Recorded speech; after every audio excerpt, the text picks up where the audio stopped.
Hi, I'm Alan, and this is Prayers to the Dice Gods, and today I'm going to show you how to make a beautiful centerpiece for your battlefield, even with a miscast piece of terrain.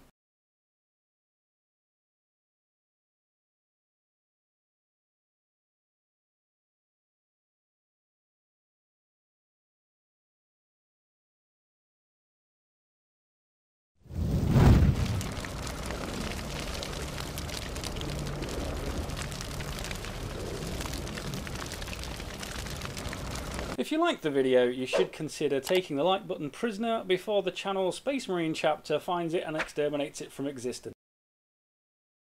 I'm one of those lucky people, and I live close to Games Workshop HQ in Nottingham. Warhammer World, it's certainly one of my favourite places to visit. It has the shop, the dedicated Forge World shop, which is an incredible place to wander around, and you get to see some of their models fully assembled in the display cabinet. They've also got the museum, and if you've not been, I highly recommend it. Most importantly, they have the gaming hall. Some would say that that's actually Bugman's Bar. I've been lucky over the years, and I have mostly gamed at Warhammer World, which of course has meant that I haven't needed to have any terrain at all. The upside to gaming at Warhammer World is they have dedicated tables with dedicated terrain for any type of game. So with everybody being stuck at home for the past 12 months, now I think is a good time to begin showing the terrain some proper love. This particular piece of scenery I would not say was for beginners. The cleanup process is long-winded, but worth every minute for the end result. Tools I use for this cleanup show how different this is from building plastic terrain. I've used clippers, a scalpel, a file, a Stanley knife, sandpaper, and of course I've had to use my respirator to avoid inhaling the dust from sanding the resin, because you really don't want to be breathing this in.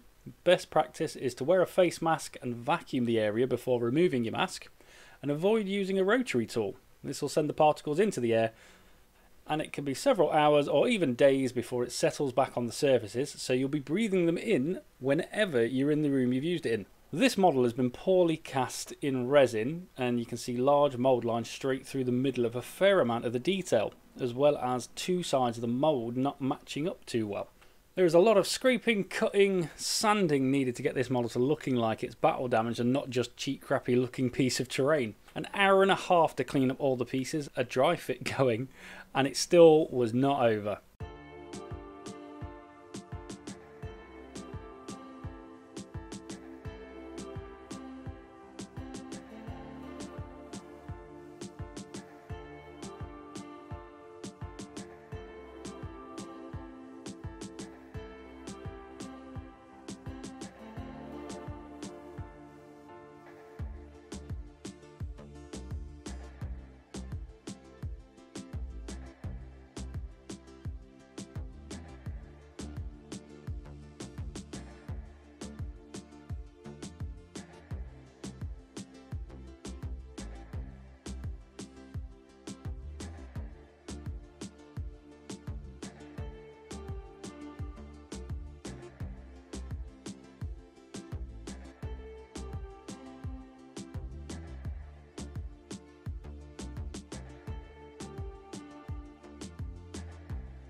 One of the main parts here is I gave each piece its own bath in some warm soapy water.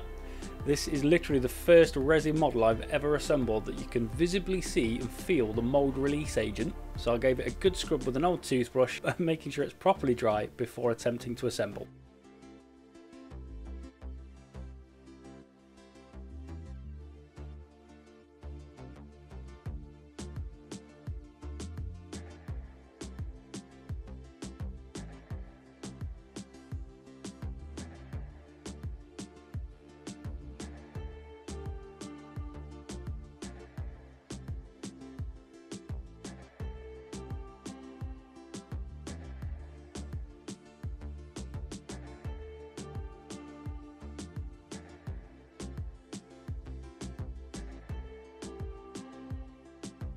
The parts of this don't sit very well together, and no amount of scraping and sanding seems to be making it fit snugly in the way I'd like.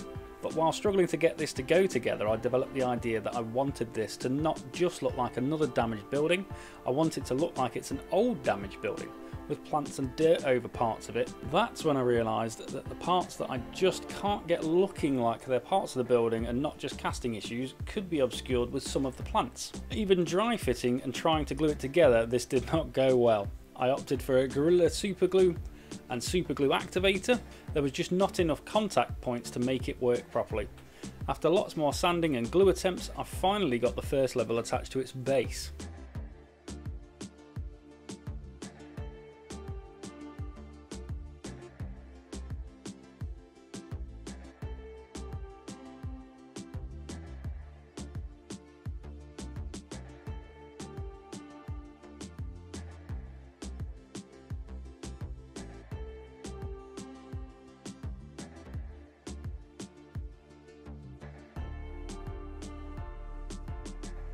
Next I was dry fitting the floor to the next level. This is just crazy, there are tiny contact points that have no chance in hell of holding this floor in place. The slightest knock and this thing is going to collapse. I will attempt to pin one side to the wall. This was much harder than I wanted it to be. Because of the two walls connecting with the floor, I could only pin one side and I was going to force it into place.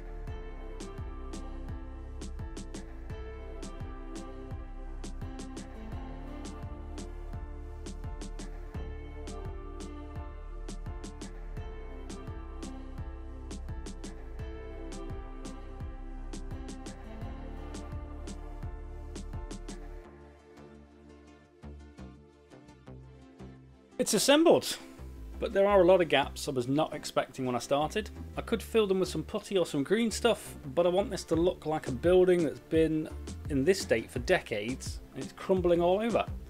So I'm going to try using some texture paint to simulate areas that have been crumbling over the years and of course fill in those holes.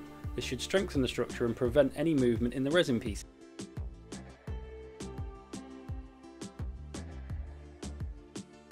This is one of these stages where you realise you've messed up. I have 4 different primers and 3 of them are very close match to the colour of the resin.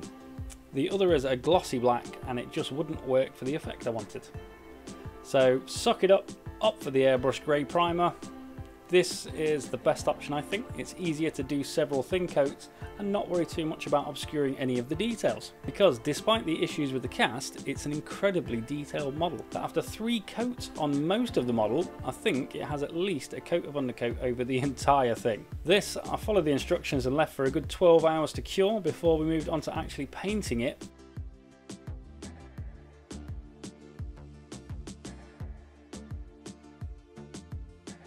And first up we're going to use this dark grey. This particular one is Necromancer Cloak by the Army Painter and I'm putting it through the airbrush. Now the Army Painter paints have rapidly become my go-to paints for my airbrush. It seems to eliminate all of the issues that you hear about the Army Painter paints and how it goes onto the models. Because they're so thick out of the bottle, I think they're perfect for beginners learning to airbrush. You quickly learn how to thin these and get the desired result. Again, rather than a thick coat, we're going for multiple thin coats to get to where we want it to be.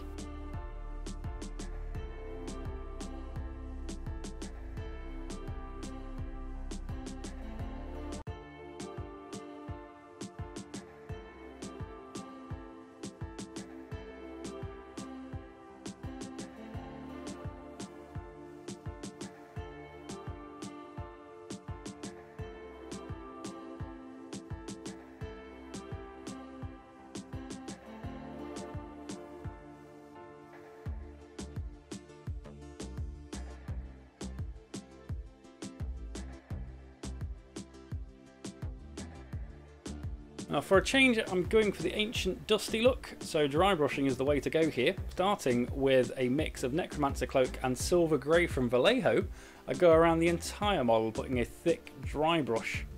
The key to the dry brush on this one is you move through the colours to apply less and less paint of each of them so they appear to blend from dark to light. I'm using circular motions here because the model had to be assembled before painting. Some of the parts will be more difficult to get to. The last dry brush is a pure silver grey, just lightly over the top, with as little paint as possible to really just catch the raised edges of the building. I dry brush the floor here just to help pick out the details so that I can paint it up the way I want it to, but it's also got piles of rubble on it.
If you haven't already, you should consider hitting the subscribe button so that you get to see more content like this. If you hit the bell icon, you'll get notified as and when we upload a new video, which is every Tuesday and Thursday.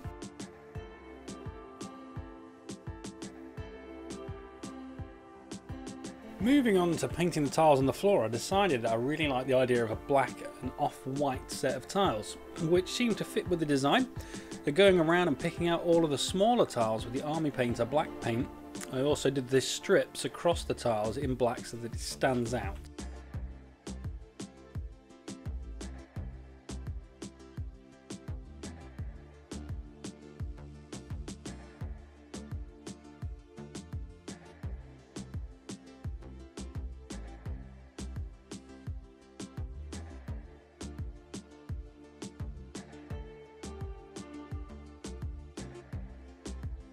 Moving on to the white tiles, I'm continuing to use the silver grey from Vallejo, which I think instantly begins to bring the terrain piece to life.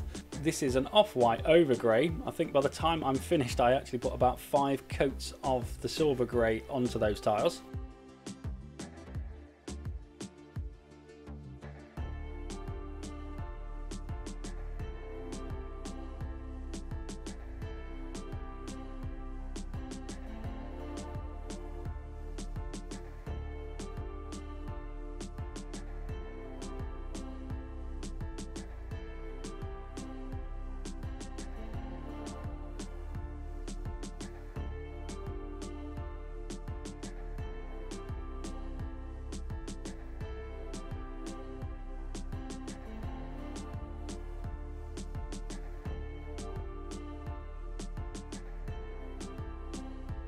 I decided I'm going to try out some contrast paint on the exposed metal beams. I make a start painting them with the grey seer from Citadel.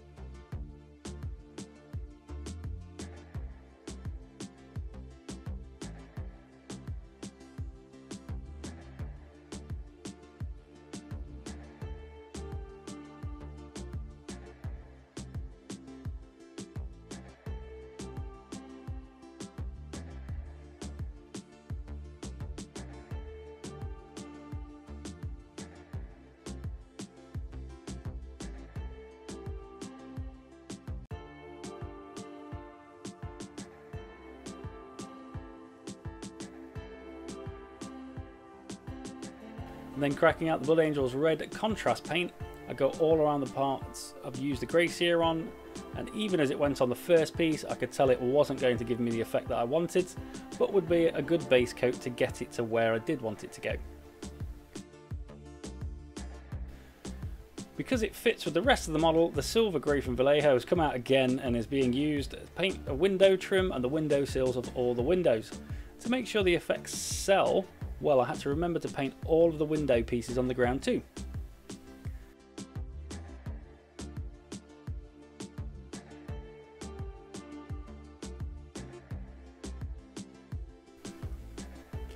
The inside of the windows I'd already decided I wanted to have a brass colour, and looking at the way it was sculpted it made sense to just do the part on top and leave the rest grey, to give the appearance of a trim that was added after the windows went in.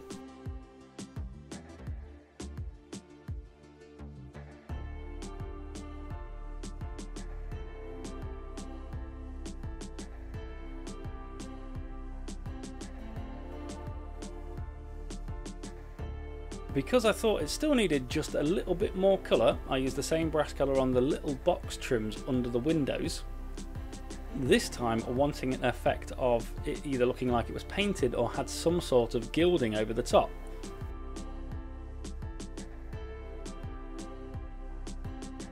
Moving on to the parts that I wanted to be silver, using gunmetal grey from Vallejo, I painted all of the torch stands and the exposed metal rod in one of the windows.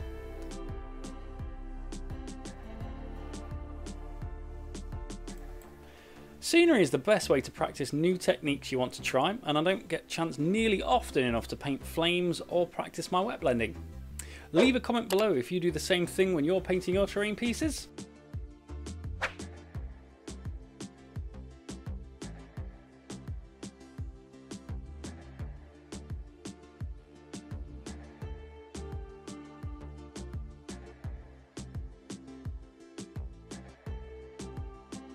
With some silver grey, I'm just going to go around picking out some edges to give a more pronounced edge highlight to give parts a bit more of a three-dimensional look.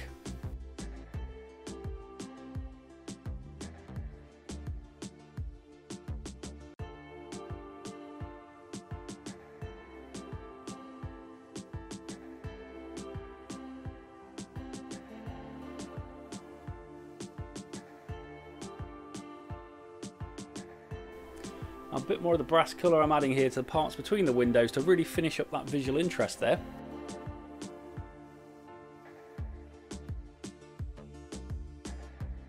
Cracking out the Seraphim Sepia wash to give the brass a slightly more aged appearance.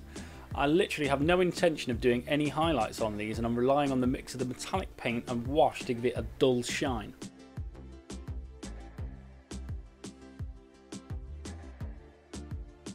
Using some Nol, I'm attempting to cover up the mistakes around the silver grey of the window trims and give it a nice solid black line between the silver grey and the grey of the wall.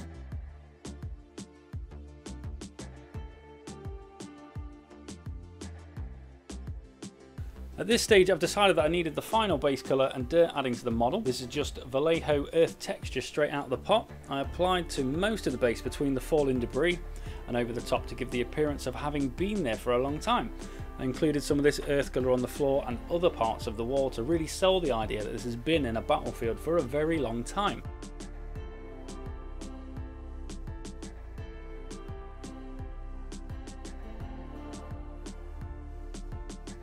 I felt the floor just wasn't selling properly, so time to begin highlighting. First off, mixing some pure white with the silver grey, going around every visible tile, highlighting one side as if the light was running along the tile to one edge. This was made progressively lighter by adding more and more pure white to the silver grey until I was just highlighting the very edge with pure white.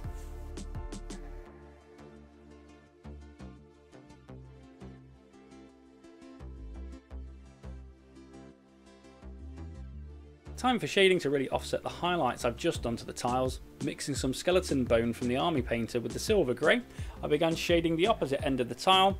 This I kept going until I was shading with pure skeleton bones.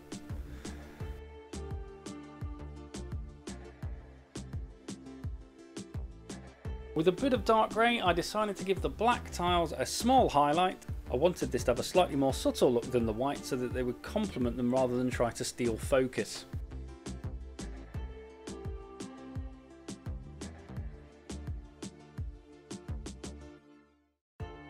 Let's begin some wet blending on the flames. I wasn't convinced this would work well, but I did it anyway. There's 4 flames to try it on, and I figured at least one of them was going to look good. I'm mixing some Yandan yellow, some Blood Angels red in a different spots to try and create a randomish set of blends across the flames to make them look like fire.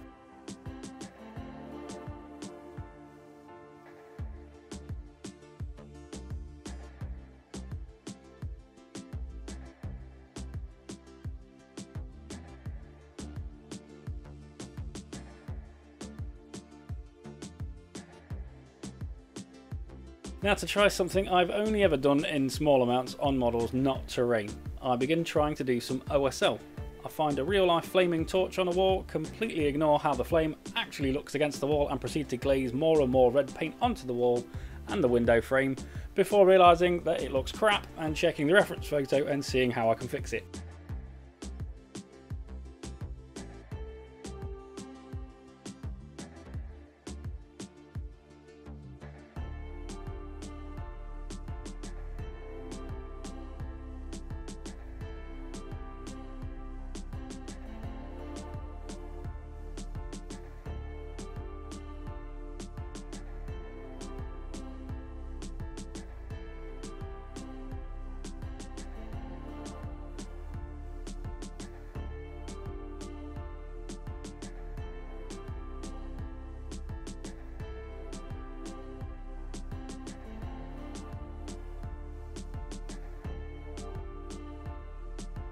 Adding some bright yellow to the flames in selective spots really started to make that fire look like it could actually generate the glow that I've now got on the wall.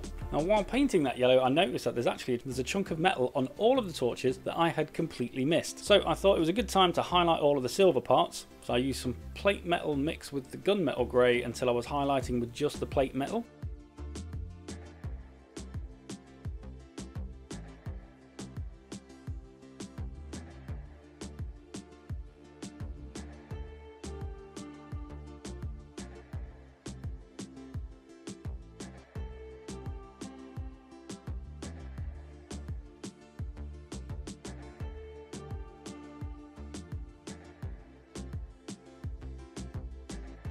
Now for the next three torches, I thought it would be good to start with Moon Dust from the Army Painter.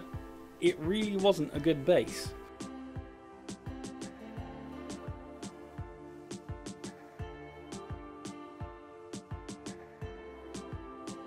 Trying to add the Andean yellow in the strategic spots on the flame and then beginning to wet blend with the Blood Angels red quickly ended up covering the Moon Dust. The wet blending on this flame did not start out this well, but after lots of back and forth between the colours, I did eventually get something I sort of like.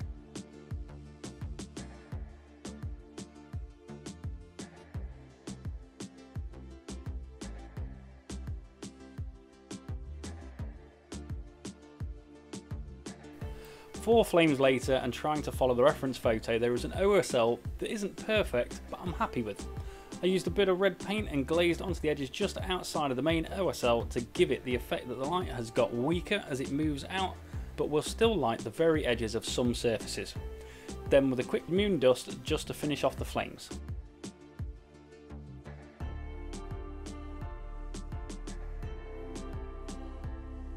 Time to make the exposed metal supports look a bit more like they've been exposed to the elements and begun to rust. So start with a Mephiston red and adding Troll Slayer orange to it to make it progressively lighter.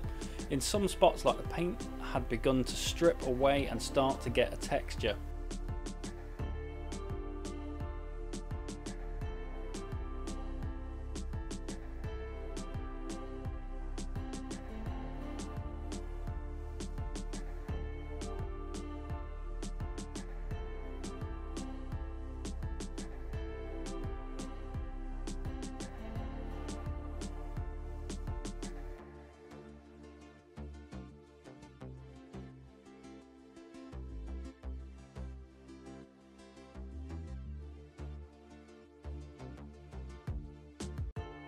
With the painting finished, it was time to make this look like a building that has been sat in disrepair for many years. Starting off with some green moss like a basing material, I began placing it around the model in various spots and sizes, like it was growing up from the rubble. Well, first off I used PVA glue just to apply it with a paintbrush, but it turned out this was not strong enough to hold it to the model. Now, the plan was to add the moss and then give the entire model a coat of matte varnish, which could help to hold it in place.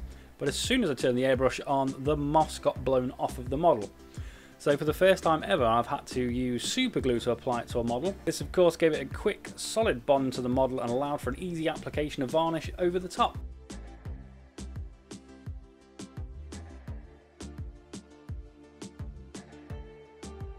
Now, with a mix of weathering powders made to look like dusty dirt, I began applying it to random parts of the model, giving it a proper dusty weathered look.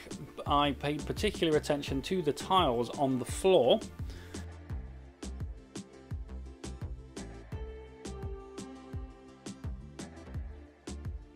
Using a couple of the Vallejo rust weather powders, I add these to the exposed metal supports in the floor just to finish off that weathered, rusted look. And I finish up putting some black pigment powder just underneath each of the torches, just to kind of sell the fact that these have been here a long time and have been in almost continuous use. Now the grass tufts, they really help to add another random texture to the model like this. They can be used to cover up little blemishes on the model and just to really sell the whole aesthetic of a building that's been left for a long time.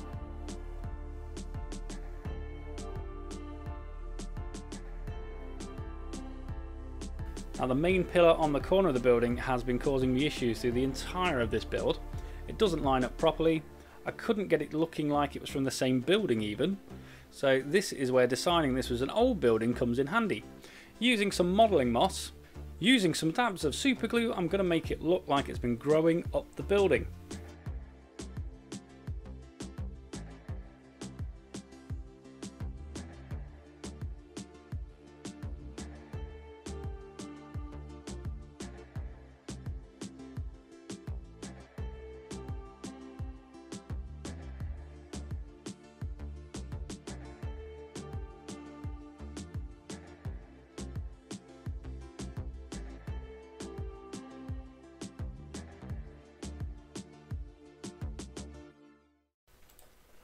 At this point I thought I was finished, but I wasn't, of course. The green mossy plants are just too bright of a green to fit in with the rest of this. I could paint them a different colour, or I could cheat. Guess which one I did. I took the weathering powder mix and I added it to all the green tufts to dull down the bright green, and I absolutely loved it. Show your terrain some love and you will get some absolutely fantastic looking pieces like this that will be on your battlefield, which will look great as backdrops for your models. I think you'll find that you'll take a lot more photos of both